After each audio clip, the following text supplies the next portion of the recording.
सबको जय मसीह की। आइए हम सब प्रार्थना करेंगे और परमेश्वर का अभिषेक उतरे। अगर आज आप चाहते हैं कि परमेश्वर का अभिषेक आपके ऊपर उतरे, तो आज अभिषेक है जो बंधनों को तोड़ता है। मैं आपको बता रहा हूं कि अभिषेक है जो आपके जीवन को जोड़ के रखता है। आपको एक नए अभिषेक की जरूरत है। मैं आज आपके लिए प्रार्थना करूंगा कि परमेश्वर आपको एक नया मस्सा दे, नई ताजगी दे और आपकी जिंदगियों में बड़े बड़े काम करे। अगर आज आप चाहते हैं तो आइए हम सब अपने हाथों को उठाएं और परमेश्वर से उस नई ताजगी को लें।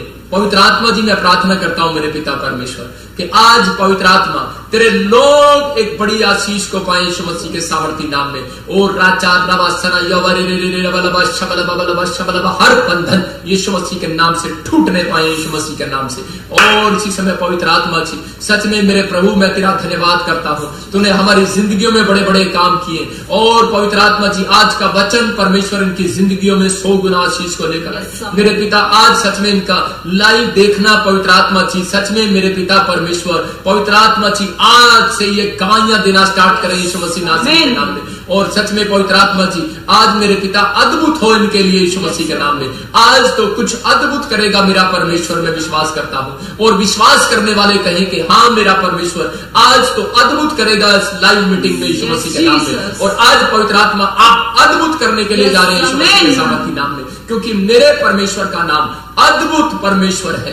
वो आश्चर्य कर्म करने वाला परमेश्वर है, वो सामर्थी परमेश्वर है, वो चमत्कार करने वाला परमेश्वर है, वो दया करने वाला परमेश्वर है, वो बंधनों को तोड़ने वाला परमेश्वर है, वो जोड़ने वाला परमेश्वर है, वो हर एक रिश्ते टूटे हुए जोड़ने वाला परमेश्वर है। वो सच में पवित्र आत्मा महान परमेश्वर है। वो सच में अंधों को आंख देने वाला, लंगड़ों को डांट देने वाला, मुर्दों को जिलाने वाला परमेश्वर है। उसके आश्चर्य कर्म, बड़े आश्चर्य कर्म आज ये सच में मेरे लोग होता देखेंगे यीशु मसीह के नाम में। पवित्र आत्मा जी, आप सच में परमेश्वर प्यार करते हैं, आप अनुग्रहकारी हैं, आप सामर्थी परमेश्वर हैं, आप चमत्कार करते हैं पवित्र आत्मा जी। आज जब ये लाइव वचन को सुने, आज जब ये लाइव मीटिंग को देखें, आज पवित्र आत्मा मेरे पास से एक स्वर्ग दूत निकले और इनके घरों में जाए, इनके कानों को होता हुआ दिखाए, इनकी आंखों को यीशु मसीह के नाम में खोल दे वो यीशु मसीह नाम से। पवित्र आत्मा जी, आज इन्हें वो काम अगर नहीं दिखाई दे रहे,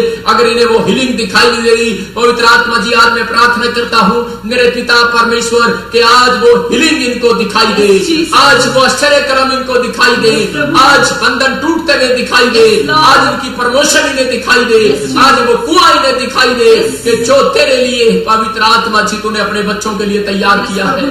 आत्मा तू बातें कर रहा है और अपने लोगों को आशीर्वाद दे रहा है यीशु मसीह नासरी के नाम में। मैं इसी समय आशीष को खोल देता हूं इनके ऊपर यीशु मसीह के नाम में। मैं खोल देता हूं यीशु मसीह के नाम में, मैं खोल देता हूं यीशु मसीह नासरी के नाम में। ओ आशीषें खुल जाएं, आशीषें खुल जाएं, आशीषें खुल जाएं। आप रिसीव करें। हीलिंग रिसीव के बिना नहीं होती, आश्चर्य कर्म रिसीव के बिना नहीं होते।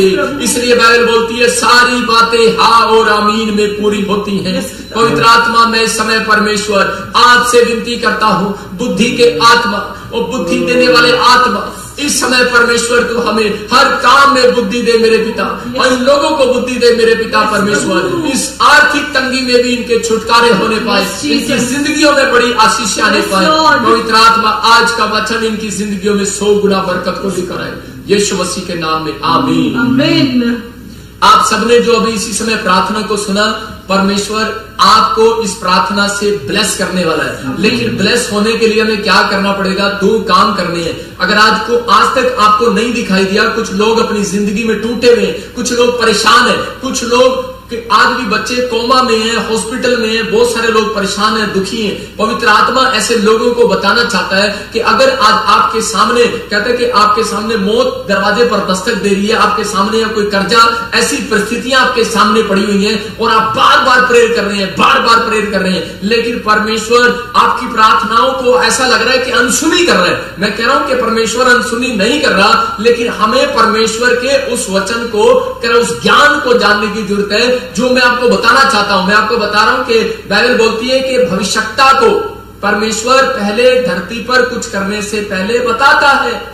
बहुत सारे लोग बोलते हैं कि जी मरी के बारे में क्यों नहीं बताया? 2020 शुरुआत में ही प्रभु ने मुझे बता दिया था चाइना हलचल मचाएगा, और चाइना ने पूरी दुनिया में हलचल मचा दी। और आपको पता है कि ये महीना मैंने बोला था आपके लिए गुड न्यूज लेकर आएगा, क्योंकि गरीब लोग जो बेचारे दुकान तक नहीं जा पा रहे, जो लोगों के लिए खुल नहीं रहा है, उनके लिए वो खुल गया है। याद रखना कि परमेश्वर ने उनके लिए खोल दिया है, उनके लिए जो आना जाना मजदूरों के लिए, अमीरों के लिए लॉकडाउन नहीं था, ये लॉकडाउन तो गरीबों के लिए था। वो गरीब लोग जो फंसे हुए थे, जो लोग परेशानियों में थे, जो लोग समस्याओं में थे, उनके लिए परमेश्वर का धन्यवाद हो। प्रभु ने मेरी प्रार्थना को सुना और आपको मई में जगह जगह पर आपके लिए दुकानें खुल गई है साथ से साथ। परमेश्वर आपको आशीष दे। पवित्र आत्मा जो बोलता है वो पूरा करता है। मैं आपको बता रहा हूं कि मैंने बताया था एक वायरस और आएगा, और अभी इटली के अंदर, कुछ फ्रांस के अंदर छोटे छोटे बच्चों में वो वायरस शुरू हो चुका है। लेकिन हमें आज इन बातों को जानना है कि परमेश्वर हमें कैसे सुरक्षित रखेगा। मैं आपको बता रहा हूं कि अगर प्रार्थनाएं नहीं है, अगर हमारा जीवन प्रार्थनाओं का नहीं है, तो वो वायरस आने में टाइम देर नहीं करेगा इंडिया के अंदर भी। लेकिन पवित्र आत्मा परमेश्वर उन लोगों को बताना चाहता है, कह रहा है कि प्रार्थनाएं ही हैं जो बंधनों को तोड़ती हैं, प्रार्थनाएं हैं जो कह रहे कि आपके लिए रास्ता खोलती हैं, प्रार्थनाएं हैं जो आपको अब करने वाली है यीशु मसीह नासरी से, आपको छुटकारा दिलाने वाली है। क्या आप छुटकारा लेने के लिए तैयार हैं? लेकिन आज का मेरा टॉपिक है कि मेरे टॉपिक का नाम है आपका गेट खुला है कि बंद है। मैं आज आपसे पूछ रहा हूं, आपका गेट खुला है कि बंद है? मैं आपके घर नहीं आ रहा हूं, लेकिन मैं ये बात बता रहा हूं कि आज आपका गेट खुला है कि बंद है। आप 1 मिनट खड़े होकर बाहर देख कर आओ। आप यहां से अपने बच्चों को पूछो कि गेट खुला है कि बंद है। मैं लेकिन उस गेट की बात नहीं कर रहा हूं। एक संसारी गेट है, एक शारीरिक गेट है और एक आत्मिक गेट है, मतलब स्पिरिचुअल गेट। परमेश्वर बताना चाहता है अपने लोगों को, कह रहा है कि जैसे आपके घर के अंदर कह रहा है एक गेट है, कह रहा है उससे मेहमान भी अंदर आते हैं, इंसान भी अंदर आता है और जानवर भी अंदर आते हैं गेट से। इसलिए आपको इस बात का ध्यान रखना है। मैं संसारी गेट की बात कर रहा था, लेकिन यहां पर मैं आत्मिक गेट की बात कर रहा हूं कि जैसे आपके घर में जब कोई बेल बजाता है तो इंसान भी अंदर आता है, गेट खुलता है। और ऐसे ही कई बार जब गेट खुला रहता है बिल्ली कुत्ते भी अंदर आ जाते हैं। तो ऐसे ही कह रहे जब हमारे दिमाग पर कुछ खुला रहता है, हम गिनती का 19 का 15 पढ़ेंगे, जब हमारा दिमाग जो है खुला रहता है तो ऐसे ही क्या होता है कि हमारे शरीर के भी गेट है। जैसे कि कह रहा है कि अगर आज तक आपकी आशीषें, मतलब आपने बड़ा टीवी लेना है लेकिन आप देख नहीं पाए, आपको 14 साल हो गए, आप अपने बच्चों के लिए कह रहा है कि आप मकान बनाना चाहते हैं, लेकिन 14 साल हो गए, आप फौज की नौकरी में हो, आप टीचर हो, आप फॉरेन में हो, आपकी फैक्ट्री, आप जॉब करते हो, लेकिन भाई साहब आप एक टूटी सी साइकिल नहीं खरीद पाए। तो सच में ये इसका मतलब शैतान का आपकी लाइफ पर बहुत बड़ा अटैक है। आज मैं उस अटैक को बंद करा के जाऊंगा यीशु मसीह के नाम से। आज मैं उस अटैक को बंद करा के जाऊंगा यीशु मसीह के नाम से। मेरा परमेश्वर आज इस अटैक को बंद करेगा। मेरे प्रचार के अंदर अंदर आपकी प्रोफेसियां पूरी होंगी। और याद रखना कि अगर आप विश्वास के साथ बैठे हैं, ये वचन है, आज मैं एंजल को भेजता हूं, यह अधिकार है हमारे पास कि मैं एंजल को भेजता हूं यीशु मसीह के नाम से। मैं बोलता हूं एंजल जाओ, जो लाइव देख रहे हैं आज उनके गेट पर एंट्री करो यीशु मसीह के नाम में। लेकिन याद रखना कि शैतान भी गेट पर आने की पावर रखता है, लेकिन परमेश्वर के स्वर्गदूत भी गेट पर आने की पावर रखते हैं। गेट पर कोई भी चोर आने की पावर भी रखता है, कोई मेहमान भी आपके गेट पर आ सकता है, अनजान भी आ सकता है। लेकिन कुंडा आप जब खोलते हो, जब उसको जानते हो, आप समझ रहे हैं कि नहीं? तो हमें क्या करना है? हमें जानना और पहचानना है। इसलिए यीशु मसीह बोलते हैं मेरी भेड़ें मेरी आवाज पहचानती है। कह रहा इसलिए कह रहा है कि वो भेड़शाला के लिए द्वार खोलता है। इसलिए याद रखना, कह रहा कि अगर आज आप टूटे हुए हो, आप बीमारी में हो, आप समस्या में हो, परेशानियों में हो, आपके लिए कोई भी रास्ता नहीं खुला, अब तक हर रास्ते बंद पड़े हैं, मतलब हर एक गेट जो है बंद पड़ा है आपके लिए। लेकिन मैं आज आपको गेट खुलवाने का तरीका बताकर जाऊंगा और सिर्फ ओनली फॉर 20 मिनट्स के अंदर आपको परमेश्वर की आशीषें उतरते हुए नजर आएंगी यीशु मसीह के नाम में। लेकिन मैंने फिर क्या कहा कि आमीन बोलने वाला कुंडा खोलता है अपने लिए। आमीन। आमीन बोलने वाला गेट खोलता है अपने लिए। लेकिन इसलिए कह रहा है कि हमें, जब हम पैदा हुए, जब एक इंसान पैदा होता है तो उसको आशीषें पहले से मिल जाती हैं। बहुत सारे लोग नहीं जानते इस बात को कि शायद वो रोते रहते हैं कि पता नहीं हमारे पर आशीष क्यों नहीं है। लेकिन मैं आज आपको बताऊंगा कि आशीष जो है जब इंसान पैदा होता है उसी समय उसके ऊपर आ जाती है। इसलिए लेकिन हमें आशीष को संभालना पड़ता है और आशीष को कोई ना कोई चोरी करने की कोशिश करता है। इसलिए हमें क्या करना है कि अपने गेट का रखवाला बनना है खुद। इसलिए गेट कीपर जब आप बनते हैं, प्रार्थना करते, बाइबल पढ़ते, करें कि आप सुसमाचार सुनाते, गेट कीपर हैं आप। लेकिन मैं आपको बता रहा हूं कि अब तक नहीं खुला वो जिस आंख जो आपकी नहीं देख पाई, आज के बाद आपकी जॉब आपको दिखाई देगी, गवर्नमेंट जॉब। आज के बाद आपको वो दिखाई देगा जो आपने आज तक नहीं देखा। अगर आज तक आपने जहाज नहीं देखा या विदेश नहीं देखा, आप देख नहीं पाओगे यीशु मसीह के नाम में। आज का मैसेज जो है आपकी आंखें खोलने वाला है यीशु मसीह के नाम में। मतलब कि हम परमेश्वर को कई बार बहुत छोटा कर देते हैं अपनी लाइफ में, और रिश्तेदारों को और पड़ोसियों को, डॉक्टर को, हम बहुत लोगों को बड़ा कर देते हैं जो हमारे से पैसे वाले होते हैं। हम उनको बहुत बार अहमियत देते हैं अपनी लाइफ के अंदर, इसलिए हम अपनी लाइफ में उन आशीषों को नहीं देख पाते। लेकिन मेरा परमेश्वर अभी इसी समय आपकी आंखों को खोलने वाला है, आपके लिए हर एक रास्ते खोलने वाला है। आपको ये काम करना है अपनी लाइफ के अंदर कि हमें देखना है इस बात के लिए कि पवित्र आत्मा क्या बताना चाहता है। कह रहा है कि जब आप पैदा हुए तब से, कह रहा है कि आपके ऊपर, कहता है, परमेश्वर की दृष्टि हुई। याद रखना, कह रहा है कि बाइबल बताती है कि जैसे एक डोर है, कहता है कि इस संसार का एक डोर है, जब वो खुलता है तो तभी शैतान भी अंदर आता है, जानवर भी, इंसान भी और परमेश्वर के स्वर्गदूत भी। बिना फाटक खुले वो अंदर नहीं आते।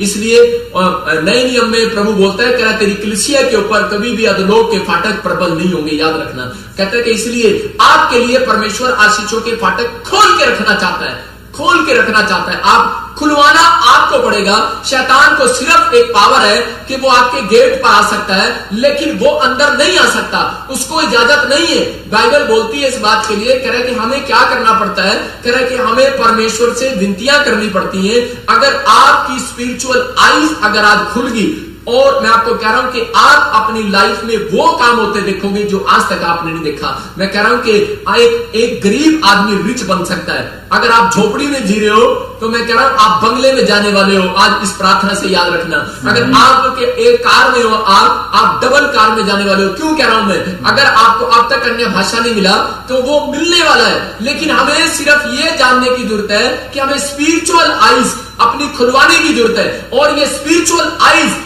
आज खुलने वाली है यीशु मसीह के नाम में। लेकिन हम क्या करते हैं, कई बार मैं आपको बताता हूं कि कैसे आता है परमेश्वर। जब हम उत्पत्ति के बारे में देखते हैं कि आंख जो है ये हमारा सबसे मेन गेट है। परमेश्वर ने हमें गेट दिए। जब हम पढ़ते हैं गिनती का 19 का 15, तो उसमें क्या लिखा, देखो पढ़ेंगे। हाँ, और हर एक खुला हुआ पात्र जिस पर कोई ढकना लगा ना हो वो अशुद्ध ठहरे। देखो यहाँ पर लिखा है, हर एक खुला हुआ पात्र, हर एक खुला हुआ बर्तन, हर एक खुला हुआ इंसान, कहता है अगर उसके ऊपर ढक्कन नहीं है तो कह रहा है कि वो अशुद्ध ठहरे, उसका नुकसान हो सकता है। परमेश्वर ने जिस दिन आपको पैदा किया, आपको मिट्टी का बर्तन है। आप याद रखना, मिट्टी से आपको बनाया, और मिट्टी से बनाने के बाद परमेश्वर ने क्या किया, परमेश्वर ने कह रहा है कि अब आपके अंदर वो अधिकार दिया है, कह रहा है कि आपको अपने कानों पर, अपनी आंखों पर और अपनी जुबान पर, ये 3 और ये 4 गेट, ये इंपॉर्टेंट गेट है। कह रहा है कि अपना मन का गेट, कानों का गेट, कह रहा आंखों का गेट, कहता है ये इंपॉर्टेंट गेट है। कहता है इसलिए लिखा, हर एक खुला हुआ पात्र जिस पर कोई ढक्कन लगा ना हो वे अशुद्ध ठहरे। आज बहुत सारे लोग अपने घरों पर ढक्कन लगाते हैं, अपने दूध के पतीले पर ढक्कन लगाते हैं। क्यों? उन्हें पता है, कह रहा है अरे बिल्ली दूध पी जाएगी, लेकिन उनको ये नहीं पता, कह रहा है कि अगर हमने ढक्कन नहीं लगाया, बोलता है आज हमें ढक्कन किस चीज पर लगाने की जरूरत है। बच्चे कह रहे यूट्यूब देख रहे हैं, बच्चे यूट्यूब देखो, कोई डर नहीं है, कह रहे, लेकिन आज के बच्चे वीडियो फिल्म देख रहे हैं, बच्चे कार्टून देख रहे हैं, ड्रामे नाटक देख रहे हैं। परमेश्वर का आत्मा कह रहा है बच्चे, परिवार के लोग क्या कर रहे हैं, कहता है हमारी सोचे, हमारे विचार क्या कर रहे हैं। आज हमें अपने विचारों पर ढक्कन लगाने की जरूरत है। कह रहा आज हमें अपनी आंखों पर ढक्कन लगाने की जरूरत है, क्योंकि बाइबल एक बात को क्लियर करती है। कह रहा है कि आशीष और शराब, कहता है मनुष्य के सामने रखें। मैंने ये कहा सामने रखें। याद रखना, आप जब किसी के घर में जाते हैं तो बर्फी, रसगुल्ले और अंगूर, चिप्स, बिस्कुट वो आपके सामने रखते हैं। आपको जो सा खाना है आप उठाकर खा सकते हो। परमेश्वर ने भी आशीषें आपके सामने रखी हैं, शराब भी आपके सामने रखी है, बीमारियां भी आपके सामने रखी हैं। लेकिन मैं आज ऐसी बात बताऊंगा, अगर आप किसी प्रॉब्लम्स में हो तो पवित्र आत्मा आज आपको हीलिंग देगा और छुटकारे देगा। लेकिन हमें इस बात को जानना है कि हमारी जो गेट है, शैतान एंट्री कैसे करता है। याद रखना, जो हमारा जो गेट है, इसके अंदर जो है स्वर्ग दूत भी आते हैं, और कह रहा इसके अंदर जो है, इस गेट के अंदर कहता है कि शैतान भी आ सकता है। इसलिए हमारी जो आंखें हैं, कह रहा ये सबसे इंपॉर्टेंट गेट है। इसलिए इस गेट का केयर करना है हमें अपनी लाइफ के अंदर, कि हम इसका केयर करें। लेकिन बहुत लोग इस गेट की केयर नहीं करते, इसलिए वो अपनी आशीषों को नहीं देख पाते। कई बार हम बाइबल से देखते, जल्दी से फटाफट उत्पत्ति के 3:6 को देखें, उसमें क्या लिखा, और उसमें क्लियर लिखा कि आदम की जो पत्नी थी हव्वा, वो क्या कर रही थी। हाँ, अतः जब स्त्री ने देखा कि उस वृक्ष का फल खाने के लिए अच्छा और देखने में मनभाऊ और बुद्धि देने के लिए चाहने योग्य भी है। देखो यहाँ पर क्लियर लिखा 3:6 में बोलता है कि आदम की पत्नी ने सबसे पहले देखा। इसका मतलब शैतान कहाँ घूम रहा था? वाटिका में घूम रहा था। परमेश्वर कहाँ था? वाटिका में घूम रहा था। इसका मतलब आपके पास घर है, फैक्ट्री है, बैंक बैलेंस है, लेकिन आपके बैंक बैलेंस को ना तो परमेश्वर छेड़ रहा, ना शैतान छेड़ रहा, याद रखना। लेकिन आपको पावर दी गई है, लेकिन आपको बुद्धि दी गई है, आपको समझ दी गई है। इसलिए बहुत लोग, चर्च में आने वाले लोग, कुछ लोग 30 गुना फलते हैं और वहीं के वहीं रह जाते हैं, लेकिन कुछ लोग 100 गुना फल जाते हैं। कारण क्या है? क्योंकि वो बुद्धि से काम करते हैं। याद रखना, अगर आप पास्टर हैं, या फिर आप कोई विश्वासी हैं, या फिर कोई आप चर्च चला रहे हैं छोटा मोटा, तो आज अगर इस वचन को ध्यान से सुनेंगे तो आज आप बढ़ जाएंगे यीशु मसीह के नाम में। मैं कह रहा हूं कि अगर आप लोग कहते हैं कि आज बिजनेस कर रहे हैं, तो आप इस वचन को ध्यान से सुनना कि आप बाइबल के अंदर बहुत सारे बिजनेसमैनों को परमेश्वर ने इसी गेट से बढ़ाया। परमेश्वर ने इसी इंपॉर्टेंट गेट से, आईज गेट से, कहता है कि उन लोगों को भविष्यवक्ता बनाया। अगर आपकी आईज कहता है कि सही नहीं है, आप इस गेट की रखवाली नहीं कर सकते, तो बाइबल बोलती है कि आपके घर में कभी भी रिच नहीं होंगे। आपके घर में कभी भी वो आशीषें नहीं आएंगी जो मतलब कि आप चाहते हैं। कह रहे कि हमें सबसे पहले अपनी आईज का ध्यान रखना है, आईज के गेट का ध्यान रखना है। मैं आपको क्लियर करके बताता हूं जल्दी जल्दी कि इसमें क्लियर लिखा, कह रहा हव्वा ने, कह रहे सबसे पहले वो पेड़ पर फल देखा, और कह रहा उसके मन में, इसका मतलब दूसरे गेट में मन में एक लालच की भावना आई, और उसने फिर उसको खाया। इसका मतलब तीसरा गेट मुंह। इसका मतलब चौथी बात शैतान ने उसको कही इस गेट से। इसलिए आप देखते हैं बापू गांधी बोलता है कि आंख बंद कर लो, कान बंद कर लो, मुंह बंद कर लो। लेकिन चौथा गेट कौन सा है? कह रहा ये मन का गेट है। शैतान ने कानों में उसके डाला कि ये फल बहुत अच्छा है और तू खा ले। हमें बहुत बार हम पाप में कब गिरते हैं? हम अपनी आंखों से गिरते हैं। अगर हव्वा की आंख ही ना होती तो वो उस फल को देखने वाली नहीं थी और वो कोई पाप करने वाली नहीं थी। इसलिए यीशु मसीह बोलता है, अरे मेरे लिए तो अंधा है, अच्छा है। कह रहा है कि वो पाप ही नहीं कर सकता। कह रहा है जो खुली हुई आंख है, कह रहा है कि वो आंख होते हुए भी फिर भी कह रहा अंधे हैं। कह रहा तुम्हारे से अच्छा तो वो अंधा है जो आंख ना होते हुए वो देखता है। कह रहे कान होते हुए भी, कह रहा कि वो सुनते नहीं है। लेकिन कह रहे जिनके पास कान नहीं है, कहते हैं जिनके पास कान नहीं है, कह रहे वो, अगर ये वाले कान की बात नहीं कर रहा हूं मैं, जिनके पास स्पिरिचुअल कान नहीं है, स्पिरिचुअल आईज नहीं है, स्पिरिचुअल मन नहीं है, वो कभी स्वर्ग से आशीष नहीं पा सकते, ना कभी स्वर्ग जा सकते। लेकिन आज ऐसे लोगों को परमेश्वर स्वर्ग से मन्ना गिराने वाला यीशु मसीह नासरी के नाम में